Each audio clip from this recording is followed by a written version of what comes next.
Okay, thank you. Come on.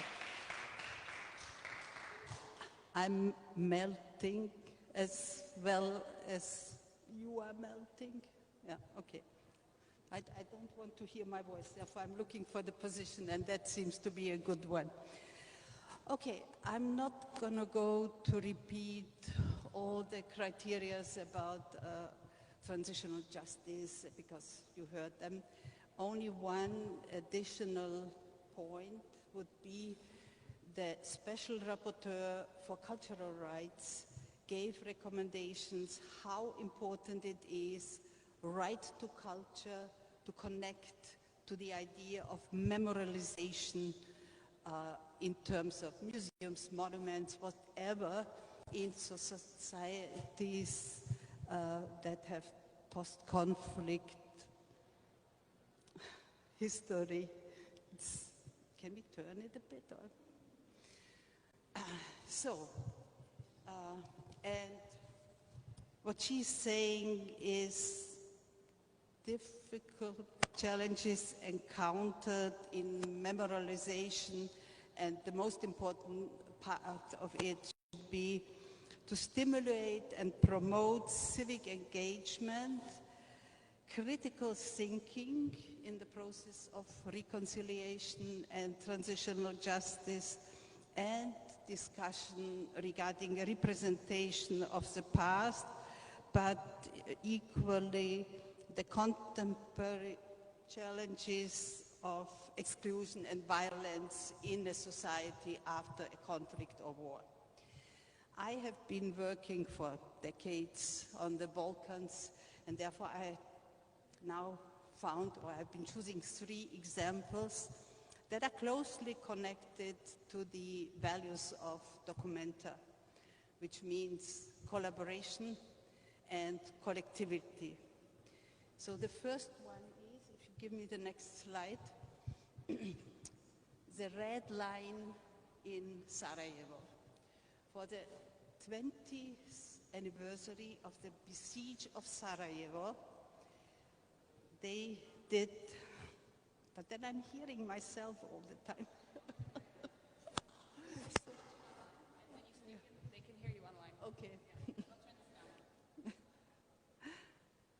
Okay? Yeah. So, you have to know Sarajevo was under besiege for 44 months, concretely 1,425 days, if anybody can imagine these figures. And the interesting thing is that Sarajevo was partially divided in terms of a part was then occupied by the Serb troops, but the remaining people in Sarajevo, they really stick together. They have been fighting the aggression from outside, no matter of their ethical or religious background.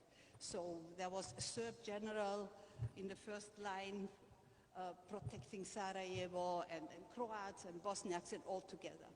And that's an important thing because they have been commemorating this 20th anniversary with this installation, and in total, in these 44 months, 11,541 people have been killed in Sarajevo. Because the geographical location of Sarajevo is, there are hills around, and the aggressors have been sitting up there and shelling down to the city.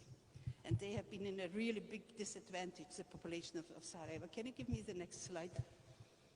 So, I hope you can see it. The idea was to place 11,541 red chairs, for each victim 1 chair. It was nearly 1 kilometer, and it included as well specific chairs for the 643 children. They've been smaller one, you know.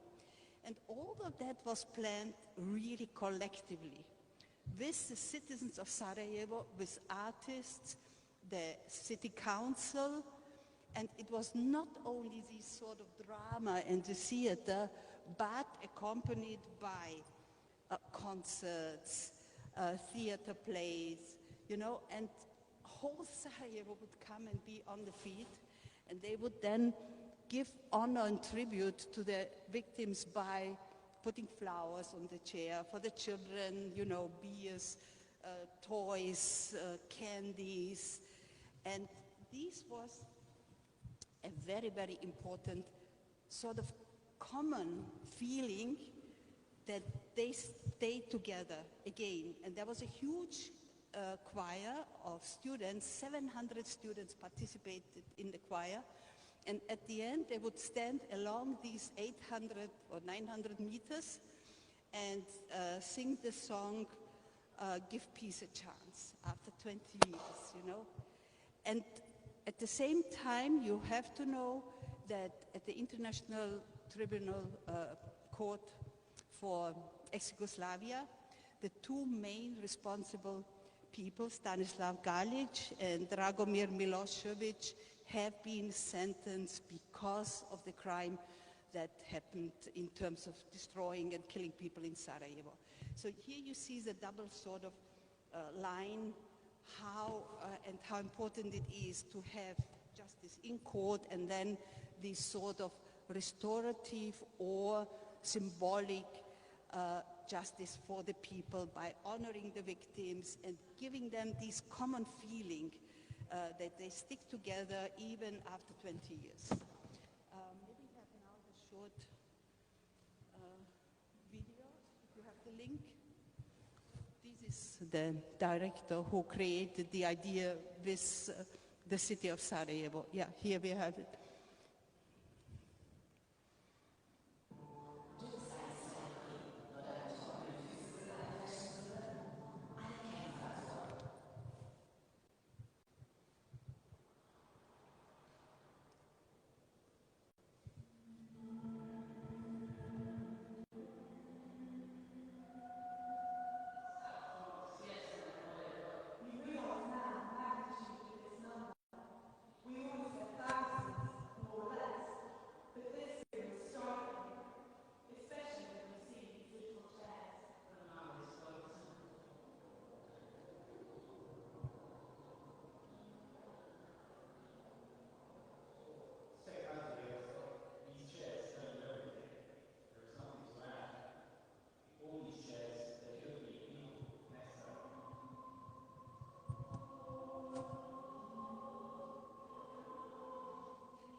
Okay, thank you. Can you give me the next slide, please? So,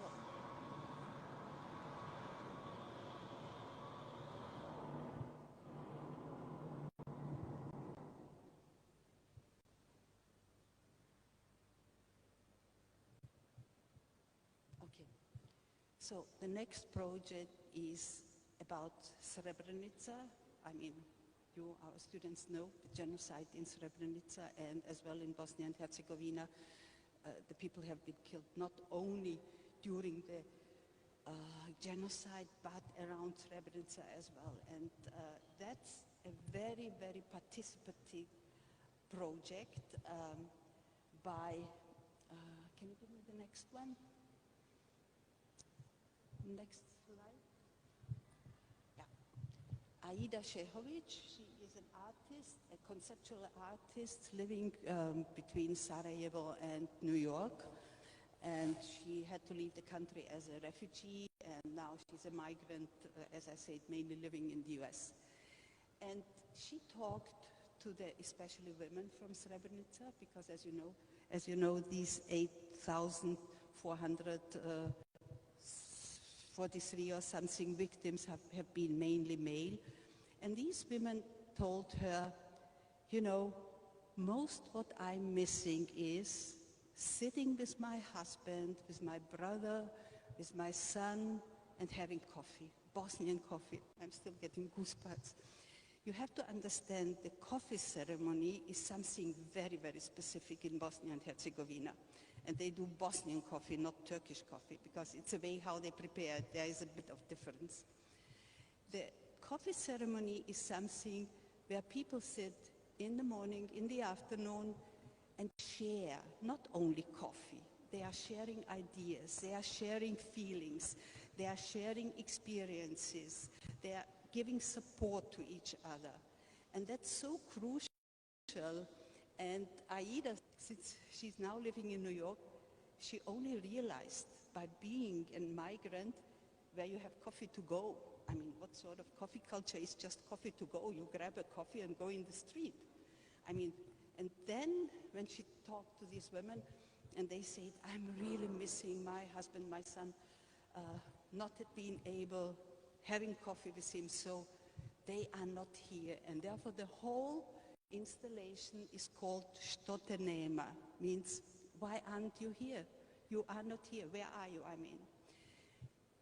Can you give me the next one? So she started this installation.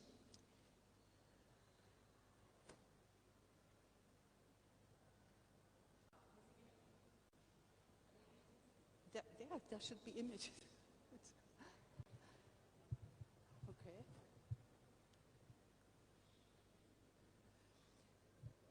By collecting the cups that are used for this traditional ceremony in Bosnia, they are called, here they are, filđani.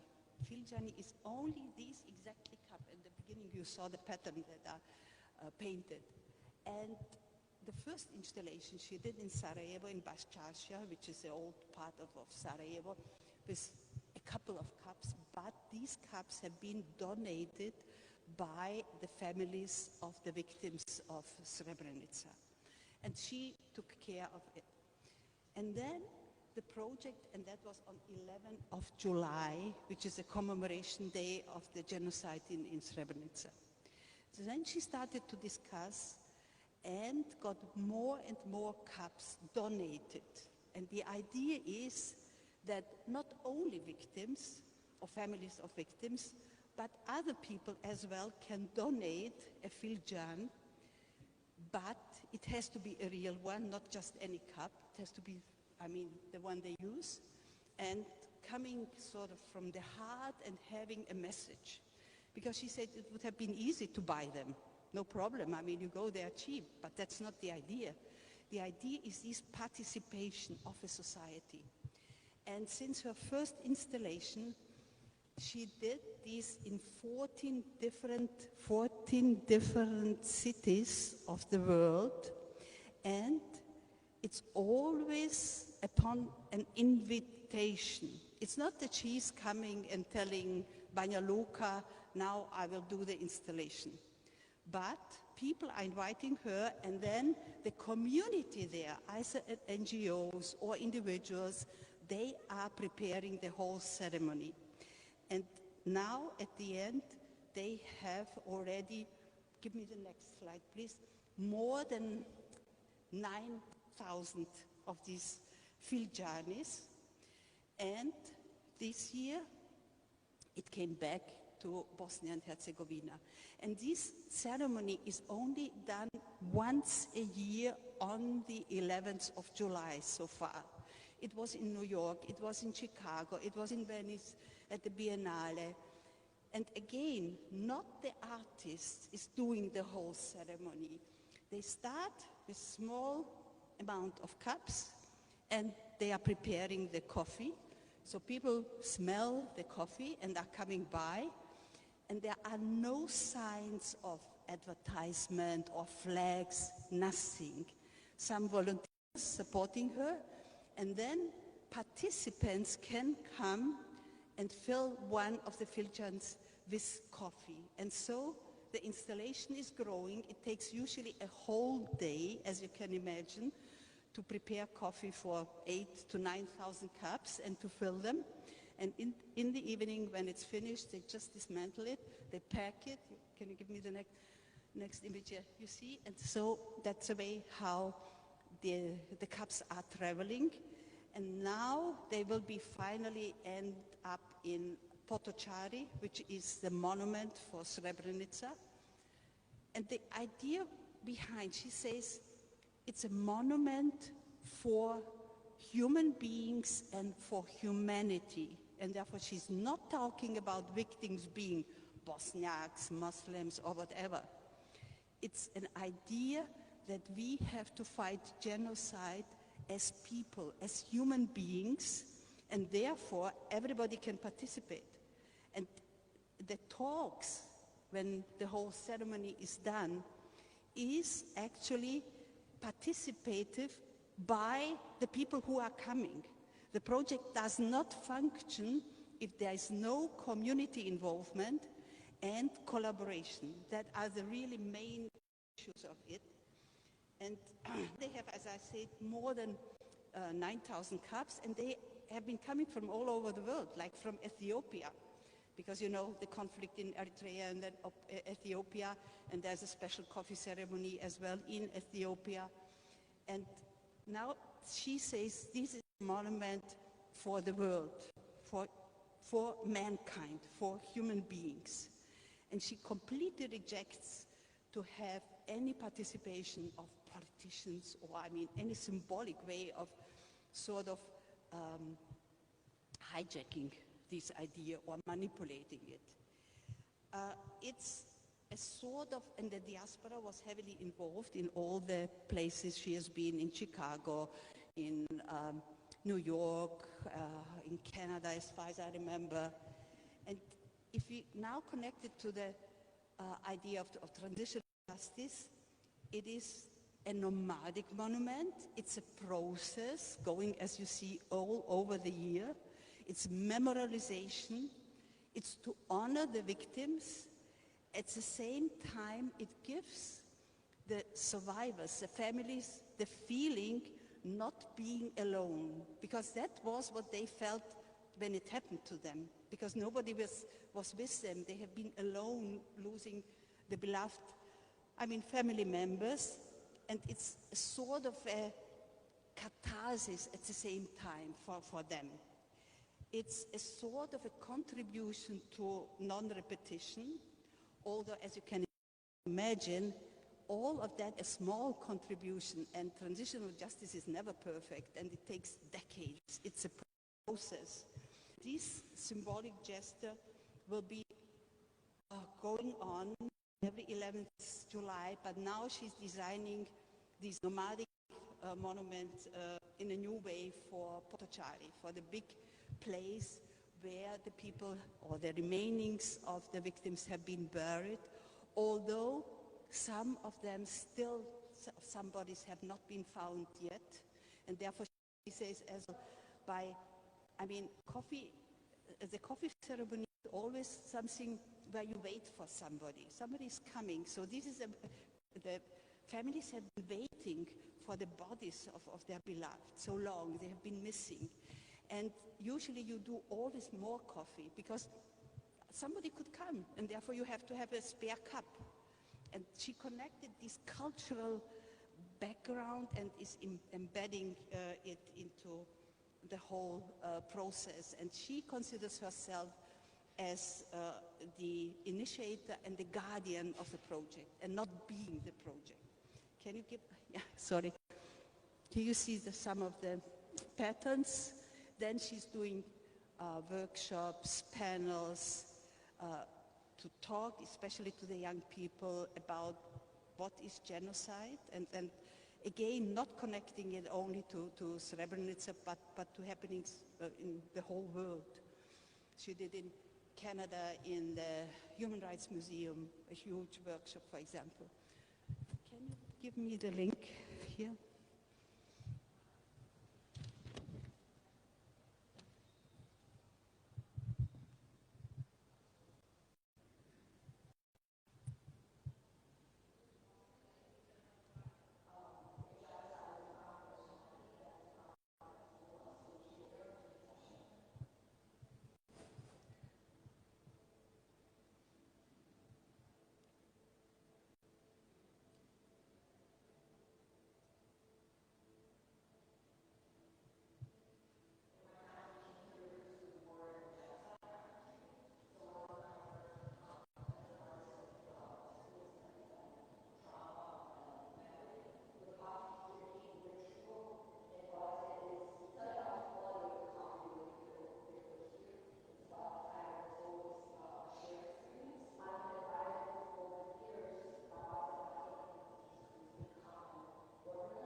Okay, thank you.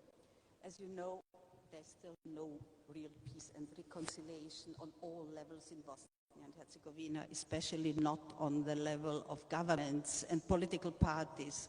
But within the civil society, a lot has been achieved.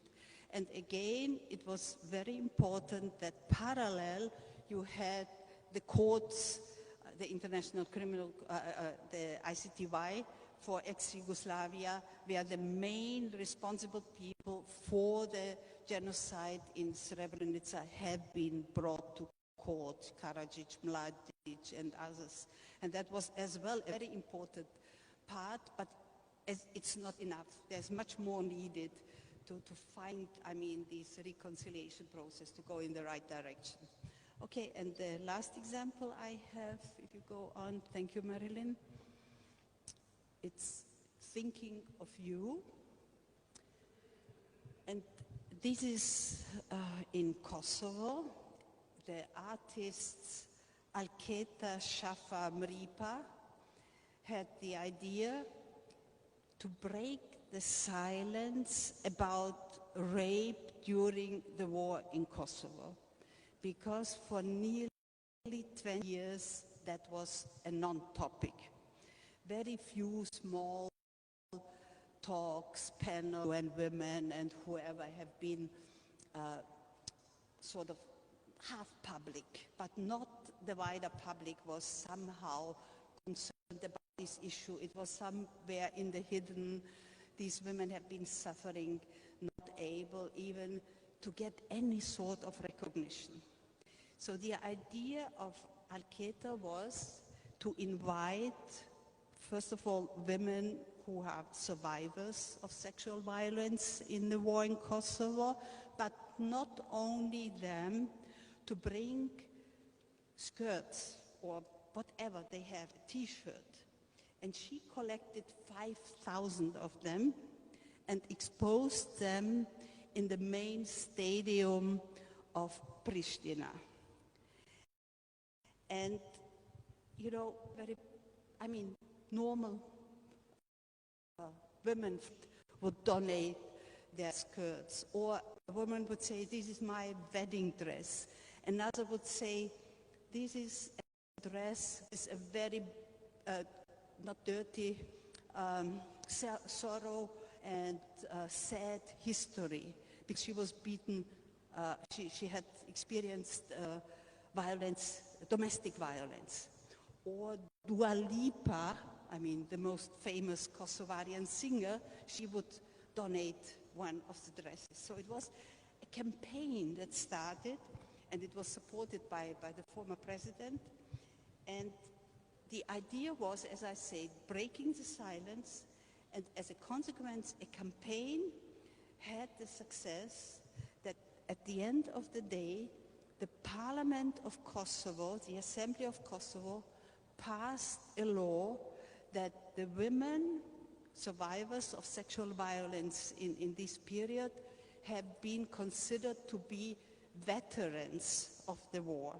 And they got reparations in terms of, they had to go through a certain process to be recognized as victim of sexual violence. But at the end, they got the same status as some fighters got after the war.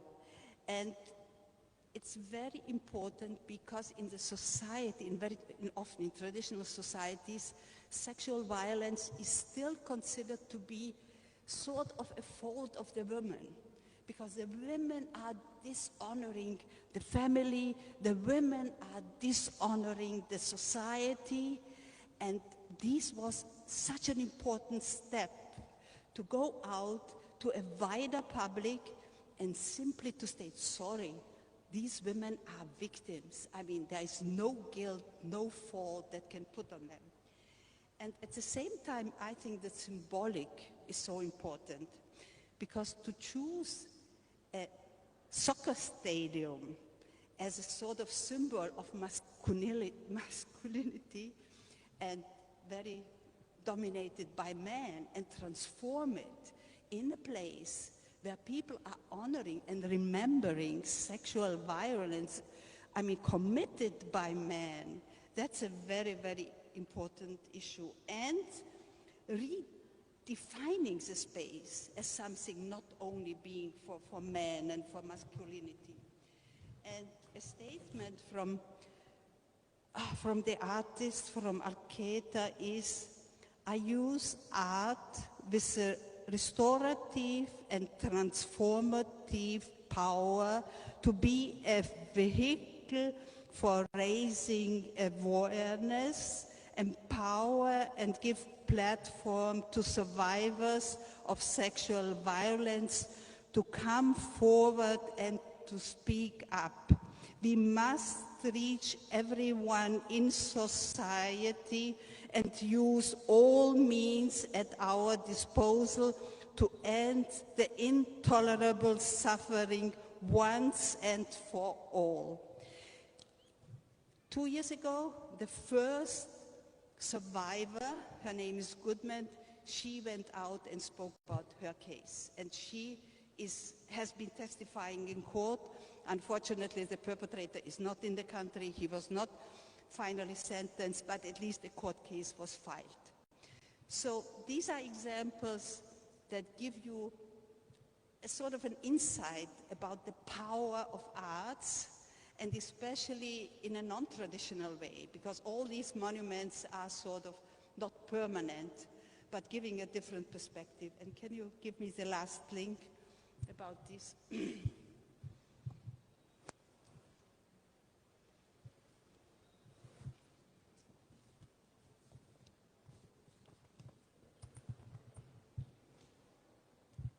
Yeah, the upper one.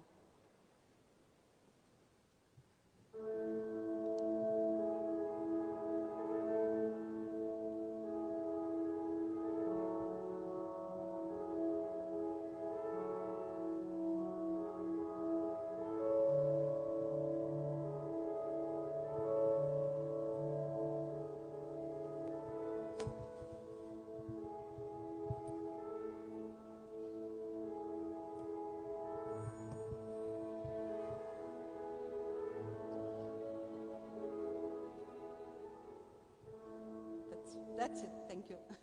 Thank you so much. I know you are suffering, but thank you for being support. Thank you. Come on. Thank you.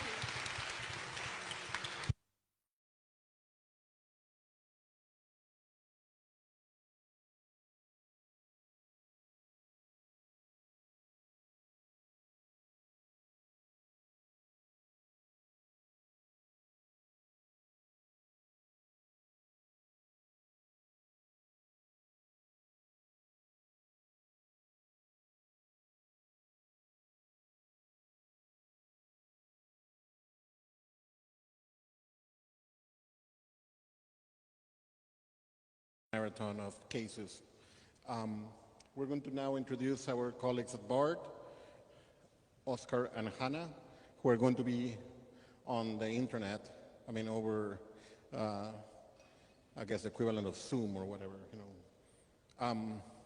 And they're going to talk a little bit about a couple of cases that they have. Do you see them there? Yeah, they couldn't travel also, so they're going to be with us through there. And I hope that can we expand the camera a little bit bigger? Or the screen a little bit bigger? Wonderful. Oscar, can you hear me? Wonderful. Hannah, can you hear me? Excellent. So just give it 1 second and then get comfortable. We're going to have another wonderful workshop. Hello, can you guys hear me? Yes, perfect. Marilyn? Okay. Oscar, take it away. Oscar, Hannah, take it away. Thank you, sir. Oh, I'm having a little bit of an echo, but okay, let me start working with this. Thank you, everybody, for having us. My name is Oscar Pedraza. I'm a fellow at the Center for Human Rights and the Arts at Bard College right now. Also, I work with the Colombian Truth Commission. This is Hannah Martin. Hi, I'm sorry. I have COVID, so I'm a little bit not super able to presentation. Oscar, if you could speak a little bit slower and closer to the mic, we can listen to you in a better way. Okay. Is this better? Much better. Okay. Hello. Okay. Yeah, we are sorry that we couldn't be there with you guys. We found out that we had COVID when we were about to get on the plane. And we've been struggling with this the last week. Now I'm feeling a little bit better, but Hannah is in and out. So I'll try to do it, the presentation myself for the most part, and Hannah will jump in when she feels that the pain of COVID is letting her do it. Okay, I will present something in this screen. I will share the screen right now as well. Let's see if things work. You know what? Wait. We share for a second. I have a better idea for sharing. Give me a sec. Yeah, tell me. Stop sharing. Okay, now go to share. Okay. And then go to window. And then go to Banco. Okay. And so you just share that. So, guys see it? Hello? Okay. Hi, everybody. Okay, good. It's important that so we're sure that we have no problems. Okay, like this? Yeah, you have to press play. So I know it. Wait. Okay. So next Tuesday, the Colombian Truth Commission, which is part of the transitional system created after the signing of the peace accords with FARC in 2016. FARC is a Colombian guerrilla, one of the oldest in Latin America. The Truth Commission will release its report on the reasons and development of war in the country. A few days ago, the leaders of FARC faced a 3-day-long discussion at the Transitional Justice Court, listening to the victims of their practice of kidnapping and forced disappearance. The Sunday before this, so a week ago exactly, Gustavo Petro, a former member of the M19 guerrilla, which we're going to talk a little bit about it today, that this guerrilla signed the peace accords with the Colombian government in 1990, became a president. So Petro became a president. This succession of events make it seem like a transitional dream is coming true. Redemption in the form of democratic reconciliation. The day in which Petro gave his speech, the mother of Dylan Cruz, a teenager killed by anti-riot police in Bogota during the first wave of national strikes in 2019, took the microphone to congratulate Petro and demand justice for her son. Since the death of Dylan Cruz, hundreds of protesters have been beaten, dozens lost their eyes by anti-riot police shots, while others have been murdered or disappeared. In the rural areas, the promise of peace has been shattered. Instead, new armed groups have been created, while others that existed before 2016 intensified their activities. The victims of state terror practices like enforced disappearance are largely still waiting for answers, and the victims of land dispossession conducted by paramilitary groups in collusion with the state bureaucracies, the army, and private companies do not know if they will ever get their lands back. Colombia is living a transitional process in the midst of war. We were in charge of a collaboration between forensic architecture and the Colombian Truth Commission, conducting 3 visual investigations on 3 different cases. Land dispossession in a banana enclave in the Caribbean of Colombia, an emblematic case of forced disappearance in 1985 in Bogota, and the destruction of the Amazon and indigenous territory of the Nukak people in the southern part of Colombia, the Amazon. We also conducted an investigation in alliance with Bellingcat, 070 magazine, and Baldo, which is a small agency of news, about the murder of Lucas Villa, a protester assassinated during the second wave of the nationalist strike in 2021, basically a year ago, almost exactly. Although our work with the Truth Commission focused mostly in cases that occurred in the 1980s and the beginning of this century, our analysis was constantly interpolated by the present. Our analysis was not driven by the standardized aspirations of transitional justice, namely the idea of a progressive linearity of stages that move from war, followed by the moment of transition as coming to terms with the past, and the ending with the formation of a democratic society in reconciliation. Our work is a history of the present, defined by the impossibility of a sequential articulation of the past, and instead forced us to deal with the multiple forms of violence that continuously reverberate in the contemporary, challenging the expectations of transitional justice and the conceptual and methodological arrangements that have been often used to conduct visual investigations about events and processes of violence. I'm going to show you briefly, or as briefly as I can, two of these cases. I will start with the case of Palace of Justice.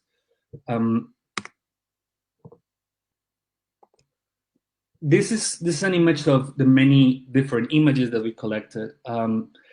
And we started this work, which is based on the siege and counter-siege that occurred in the Palace of Justice, that is in downtown Bogota in 1985, in which first 13 persons were disappeared, and then later it was found out that around 21 or 22 persons were disappeared, tortured, and murdered, and very few things have been known of this person since.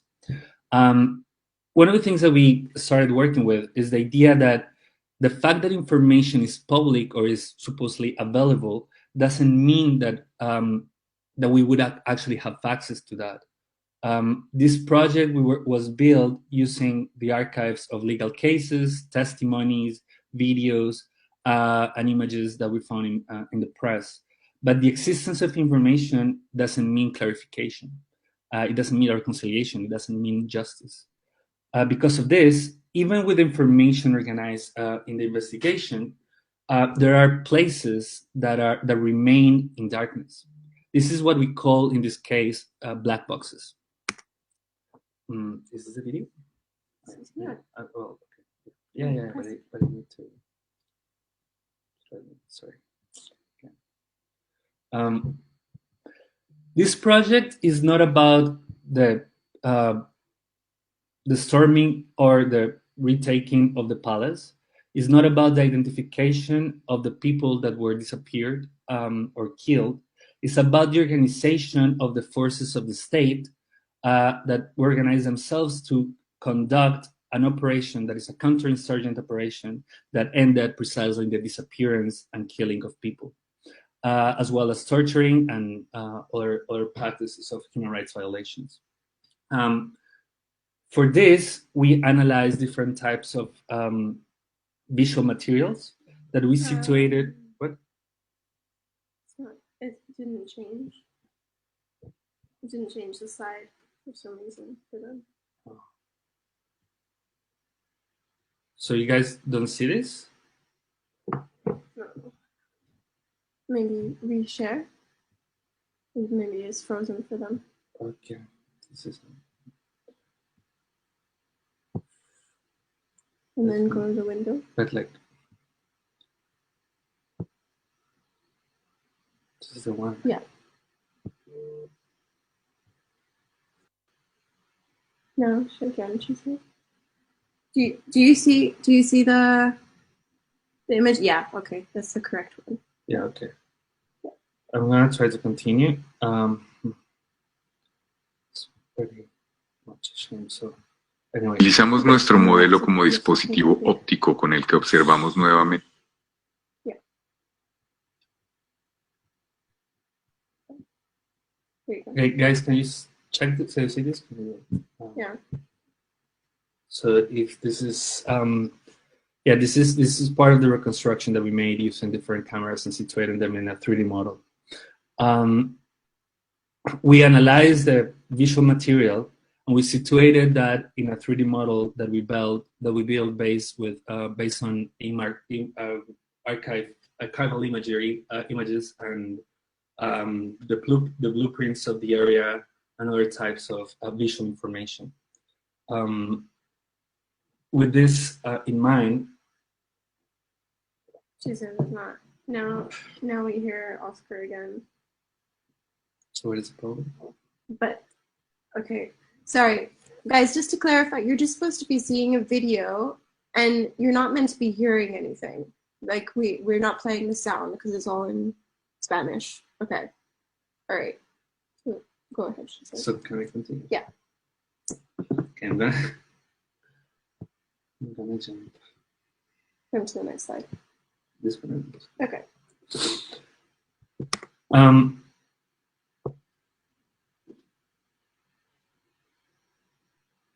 With this information, with all this material, archival material that we gathered, that basically is made of different types of video footage that we found from on YouTube, that we also gathered from different archival, different archives, like public and private, as well as photography that we found like doing archival work in the press on different places. We organized and created categories of the images in order to locate people and organize this and to try to understand this logistics, this organization of the army in the place. We were able to do this organization of information to categorize the images of the police, the military, and the intelligence that was involved in the actions of these 2 days of 1985. And we followed how these different groups, the army, the military, the police, and intelligence people, the intelligence actors, created a network of counterinsurgency in charge of managing the hostages, the people that were freed from the Palace of Justice, and that were afterwards classified and divided between civilians and suspects. Suspects of being, in collusion and helping the guerrilla from the inside as civilians. The images of the videos are part of the Colombian memory. Our work, more than trying to figure out new images or figuring out like something that has never seen before, was to analyze and study their content and the way in which these images were made. This meant that we needed to ask ourselves what the images allowed us to see, but also what the images didn't allow us and the country to see, right? What the images were not able to capture.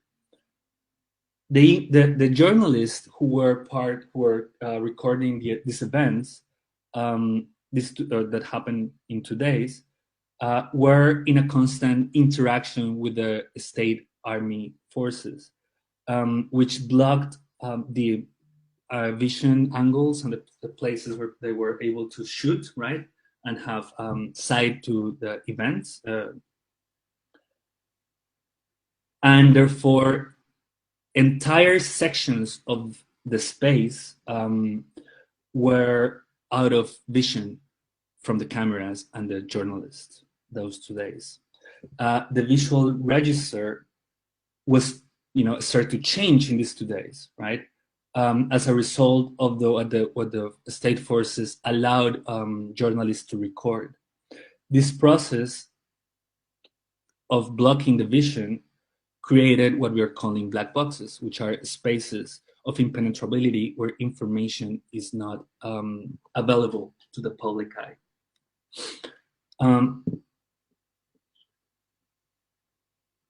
When all of the information that we had available, we were able to synchronize the different images, and we were able to create a timeline of the 2 days of the event. We were able to understand how the state army forces, the different parts that constitute the state agents, the state armed forces, were organized amongst themselves when the people that were classified as suspects left the palace. So basically they left the palace that you're seeing here on the left, and they crossed this street that you're seeing right here, and they enter into this other building that you're seeing, that the person, this very famous journalist, is pointing at. So when these people were, these suspects entered the building that you're seeing on the right, which is called, it's a museum called Casa del Florero. Uh-oh. Seems like their connection is bad because this is what they're seeing on the screen now. So they haven't been seeing these slides. Sorry, you keep presenting and I'll read you this. But I mean, it's the same thing because it's like, yeah. I'm not getting.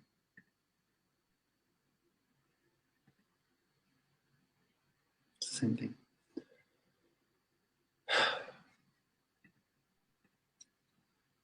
It's a shame. Yeah. I mean, I don't know, Marilyn, if you can play the slides on your end, but it's a bit hard to know if you guys might have missed the last 3 slides. 3 slides. Yeah, basically every time that I move things, it doesn't work. Yeah. Anyway, I mean, we're not really sure. Should you guys play the slides from your end?